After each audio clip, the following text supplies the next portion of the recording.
अगर आप merit basis पे और ये पूरे आंकड़े को देखें तो कांग्रेस पार्टी की एक भी सीट इस डेटा के हिसाब से नहीं बनती है।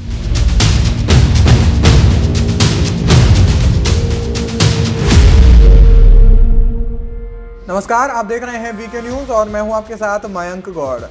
लोकसभा चुनाव से पहले दिल्ली में कांग्रेस और आम आदमी पार्टी जो है वो अब आमने सामने हो गए हैं। इससे पहले पंजाब में सीट शेयरिंग को लेकर के बवाल हुआ था, जिसके बाद पंजाब सरकार ने, भगवंत मान ने और साथ ही साथ अरविंद केजरीवाल ने आधिकारिक तौर पर यह ऐलान कर दिया था कि पंजाब में आम आदमी पार्टी अकेले चुनाव लड़ेगी। ये देखते हुए भी कि कांग्रेस को जो है उन्होंने हराया था, यानी कि पहले कई सालों से वहां पर कांग्रेस की सरकार ही रही थी। बावजूद उसके ये जानते हुए भी कि संभवतः कांग्रेस का वहां पर जनाधार थोड़ा सा मजबूत है, लेकिन फिर भी आम आदमी पार्टी ने तेवर दिखाए और अकेले चुनाव लड़ने का ऐलान किया। और अब जो है पंजाब की 13 और चंडीगढ़ की 1 लोकसभा सीट पर आम आदमी पार्टी अकेले चुनाव लड़ेगी। इसके बाद एक और बवाल होता है, बवाल दिल्ली को लेकर के। एक बयान आता है आधिकारिक तौर पर आम आदमी पार्टी के राज्यसभा सांसद संदीप पाठक का। बयान ये कि दिल्ली में कांग्रेस को सिर्फ 1 सीट दी जाएगी, 1 सीट का ऐलान कर दिया जाता है। उसके बाद बयान ये भी आता है कि आम आदमी पार्टी ने कांग्रेस को 1 सीट ऑफर की है। वैसे तो कांग्रेस पार्टी 1 सीट भी डिजर्व नहीं करती, लेकिन अलायंस और कांग्रेस का मान रखते हुए आम आदमी पार्टी 1 सीट ऑफर करती है। और अगर आम आदमी पार्टी जल्द ही इस पर कोई कांग्रेस पार्टी जल्द ही इस पर कोई फैसला नहीं लेती है, बातचीत करने के लिए आगे नहीं आती है, तो सभी 6 सीटों पर ऐलान कर दिया जाएगा उम्मीदवारों का। दिल्ली के परिप्रेक्ष्य में भी मैं कुछ बातें रखना चाहता हूँ।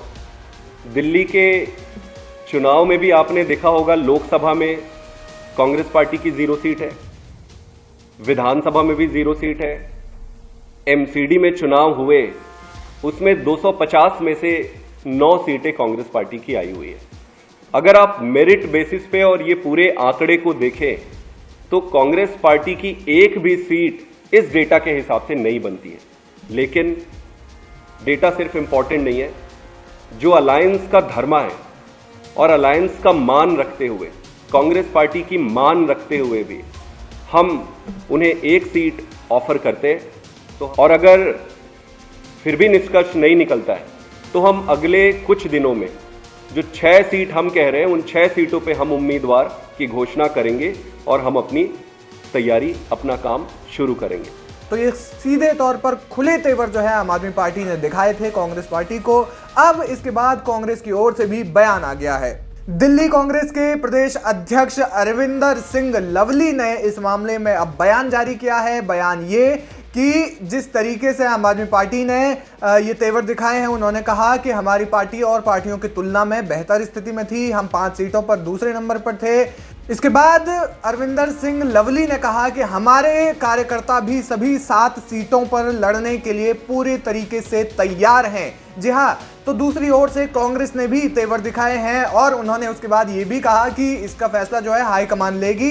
आपको बता दें कि इससे पहले जब बैठक हुई थी दिल्ली में सीट शेयरिंग को लेकर के, तो दिल्ली की 7 लोकसभा सीटों पर 4 और 3 के आंकड़े के हिसाब से दोनों पार्टियों के बीच में तय हुआ था, लेकिन उस पर असहमति जताई थी। असहमति इसलिए भी क्योंकि इन 7 सीटों में से 4 सीटें जो है कांग्रेस बात कर रही थी और 3 सीटों पर आम आदमी पार्टी को लड़ने का प्रस्ताव दिया गया था। लेकिन जाहिर सी बात है कि दिल्ली में इस वक्त आम आदमी पार्टी की सरकार है, तो आम आदमी पार्टी इस पर कैसे जो है अपनी सहमति जताती।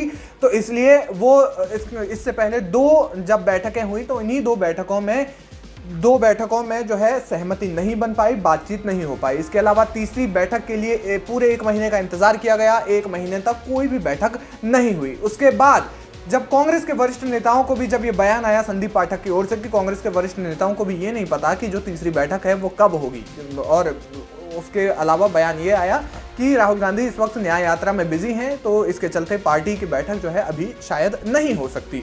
लेकिन अब इसको लेकर के उसके बाद जब आम आदमी पार्टी ने सीधे तौर पर यह ऐलान किया कि हम 6 और 1 सीट के हिसाब से गठबंधन में लड़ेंगे, तो जाहिर है कि कांग्रेस की तरफ से इस पर असहमति जतानी जाहिर है और लाजमी भी है। तो अब जो है पार्टी हाईकमान इस पर क्या फैसला लेता है ये एक देखने वाली बात होगी। लेकिन जिस प्रकार से दिल्ली पीसीसी चीफ अरविंदर सिंह लवली ने साफ तौर पर ये कह दिया है कि हमारे कार्यकर्ता भी 7 सीटों पर लड़ने के लिए तैयार हैं, तो दिल्ली में अब ये किस कदर जाएगा, क्या कांग्रेस और आम आदमी पार्टी उसके बाद अलग अलग चुनाव लड़ेगी, ये एक बहुत बड़ा सवाल है, ये एक अहम सवाल है। आने वाले समय में लोकसभा चुनावों से पहले ये भी लगभग देखा जा सकता है कि अब तक तो सिर्फ 2 राज्यों में ही बंगाल हो गई और साथ ही साथ पंजाब और चंडीगढ़ हो गई, तो यहाँ पर जो है अलग अलग जो है कांग्रेस पार्टी को पीछे करते हुए टीएमसी ममता बनर्जी और दूसरी तरफ आप जो है अकेले चुनाव लड़ रही है। तो क्या ऐसे में दिल्ली भी उसी तरफ उसी दिशा में मुड़ रहा है? क्या दिल्ली में भी आम आदमी पार्टी अकेले ही चुनाव लड़ेगी या फिर उसके बाद कांग्रेस ये तय करेगी कि वो भी अकेले चुनाव लड़ेगी? तो कयास ये लगाए जा रहे हैं कि एक पार्टी एक सीट पर जाहिर तौर पर कांग्रेस पार्टी किसी भी तरीके से सहमत नहीं होगी। अब ये सहमति या सहमति का खेल किस कदर जाता है, क्योंकि लोकसभा चुनाव नजदीक है, ये देखने वाली बात होगी। फिलहाल आपको क्या लगता है इस पर, क्या कुछ होगा आगे, हमें कमेंट सेक्शन में जाकर जरूर बताएं। वीके न्यूज, राष्ट्र के नाम।